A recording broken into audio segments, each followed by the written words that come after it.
Exhausted by identity theft? You're not alone. Every week, I talk to people whose lives have been turned upside down by accounts they never opened, bills they never owed, and credit reports that no longer tell their story. But here's the truth. You can take back control. Hi, I'm Hugo Blankingship, and this is my partner, Tom Cristiano. We're consumer protection lawyers helping Virginians and D.C. residents fight back against credit reporting nightmares. If you're exhausted, scared, or angry, we get it. We've helped clients who are in your exact shoes. But here's the truth. What you do to prove your innocence of identity theft charges can decide whether this becomes a short chapter or a financial disaster that follows you for years. Let's walk you through the exact steps that stop the identity thief. Clear your name, reclaim your credit, and do it the right way. There are 5 clear steps that will stop the damage, protect your credit, and start your recovery. Hugo, let's go through them one by one. All right. The first one is going to be that you need to shut the thief out. So you're going to have to want to freeze your credit. You want to lock it down, and you want to contact Experian, Equifax, TransUnion, and place either a fraud alert or a credit freeze on their file. Now, Hugo, do they have to contact all 3 individually, or is there a mechanism that can undertake to contact them? What do you recommend? Well, they are supposed to, the credit reporting agencies are supposed to alert each other and send a notice to them. If one of them gets a notice that somebody wants a freeze or a fraud alert, then they're supposed to notify the others. But personally, I think you should contact all 3. Little belt and suspenders on that one. I agree. I think it's better to contact all 3 individually. And in fact, you're much more likely to have a proper documentary record of what your actions were to protect yourself if you do contact all 3 individually. Now, the next step is you want to get copies of your credit reports. You want to get a complete picture of what's happening with your credit file. You want to look at the inquiry section. You want to look at the address section. You want to look at the account section. Hugo, how do you recommend people get a complete picture of their credit file? Well, the source that we recommend is annualcreditreport.com. That's annualcreditreport.com. Don't go to one of these free credit reports or something like that. The annual credit report is operated by the federal government. It's free to you. You can get one from you can get a credit report from each of the 3 credit bureaus once a year. So go to annualcreditreport.com, and that way you can get a copy of your Experian, Equifax, and TransUnion file. That's a good idea, Hugo. And you don't really want to rely on just one credit report because oftentimes not all furnishers report to all 3 credit reporting agencies. So they could contain different information. And at that point, you can go line by line through each individual credit report, mark the accounts that are part of the identity theft, inquiries related to the identity theft, and any address that looks unfamiliar. Well, that's definitely right, because each of the 3 credit bureaus has their own data source. And while they're all getting it from the same participants, they're not necessarily reporting all the same thing. So it is important to check all 3 and make sure that you don't have a problem with them. And now while you're reviewing your credit file, it's good to take notes and print copies and keep everything together. That's your identity theft file, so to speak, and it can become evidence when you start disputing the fraud with the credit reporting agencies. Now, the next step in an identity theft situation is you're probably going to want to file an identity theft police report or fill out an FTC affidavit. Hugo, how do you recommend that people handle that situation? You know, you can fill out a police report and you can go to your local police department or sheriff's office, or sometimes you can do it online. Sometimes you can do it by phone.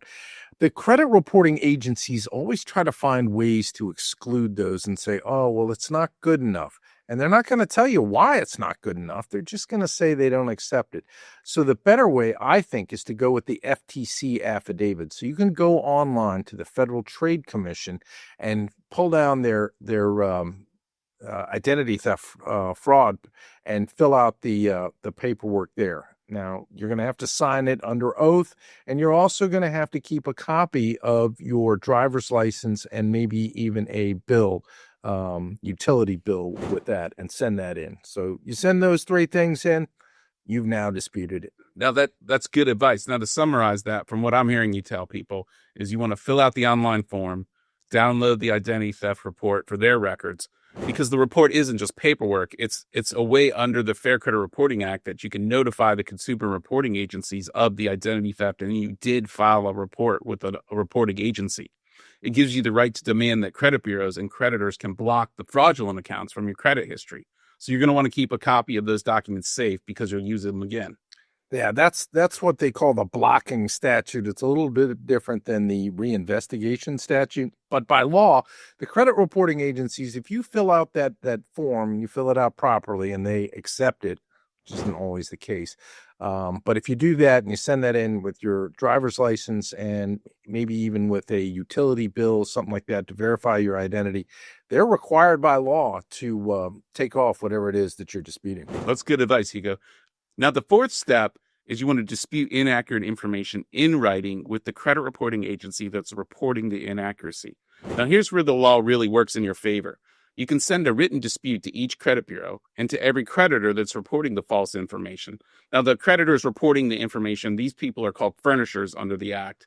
And in your letter, you should include a copy of your FTC identity theft report, proof of your identity like a driver's license or utility bill, and a clear explanation of what's wrong and why it's fraudulent. We recommend you send your disputes by certified mail and keep copies of the documents. Now, Hugo, what is supposed to happen at the consumer reporting agencies and when they receive a copy of this dispute letter from an identity theft with a proper supporting documentation? You mean what's supposed to happen or what's actually going to happen? Well, either way, whatever you want to do. All right. Well, let's go with what's supposed to happen. What's supposed to happen is that they're supposed to receive it, and then they're supposed to process it, and they're supposed to delete whatever it is that you said is fraudulent. Because now you've provided something under oath, and you said, look, I went to the police, and I told them, and I said, this is identity theft. I didn't do this. And they're supposed to take it off.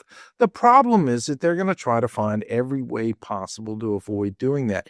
And then what they want to do is they want to just send it out to the furnisher, whoever's reporting the data. Let's say it's Verizon, saying that you opened some account that you never did because you've got AT&T, and then they're not going to take it off. They're going to leave it up to Verizon. And of course, Verizon, they want to keep it on there because they want to collect it.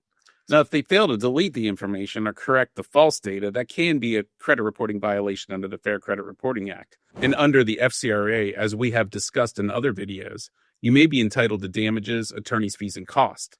Now, that's the true power of a written credit dispute and getting a credit report lawyer involved. Hugo, what types of things can a credit report lawyer do to help a consumer? Well, that's where we come into play, and that's what we do. We can file a lawsuit against the credit reporting agencies and against the furnisher for not doing what they're required to do under the statute, and that's to take it off. You really shouldn't be dragged through the mud going through this process. They should be able to just read your information, get your dispute package, and you say, hey, this Verizon account is fraudulent. I didn't open it, and they should take it off. Now, if they don't, that's where we come in, and we can file a lawsuit. Not only can we make them take it off, but we can make them pay damages and legal fees for failing to do so and for failing to comply with the statute. That's a good point, Hugo. So we can seek help if needed, which is actually our fifth step here. So you want to monitor your file. You want to try to recover from the effects of identity theft. And the fifth step is seek help by a competent fair credit reporting lawyer, because even after corrections are made, you have to keep watching. Sometimes identity theft can resurface months or even years later. So you want to check your credit reports regularly and sign up for credit monitoring, potentially, if it's offered.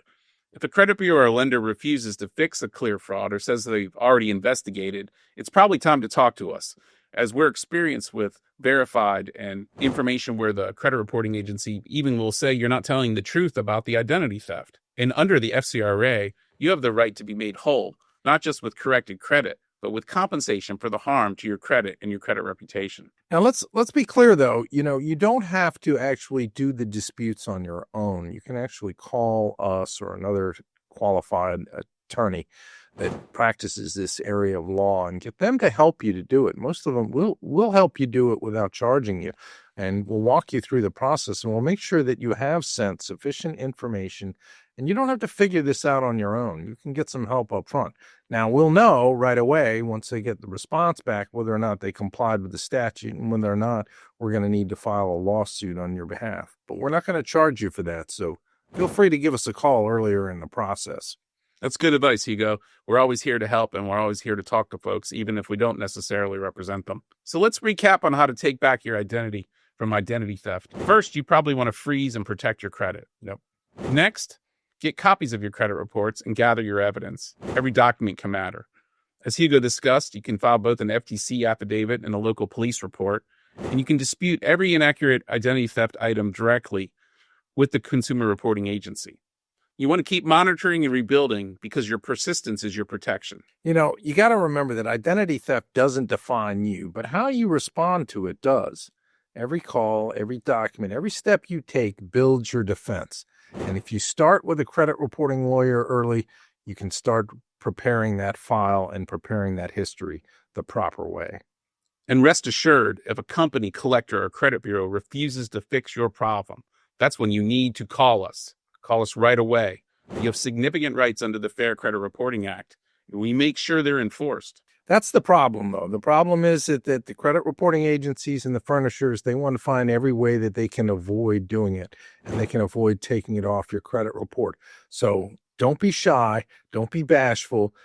Step up, contact the lawyer, and get it done correctly. Good advice, Hugo.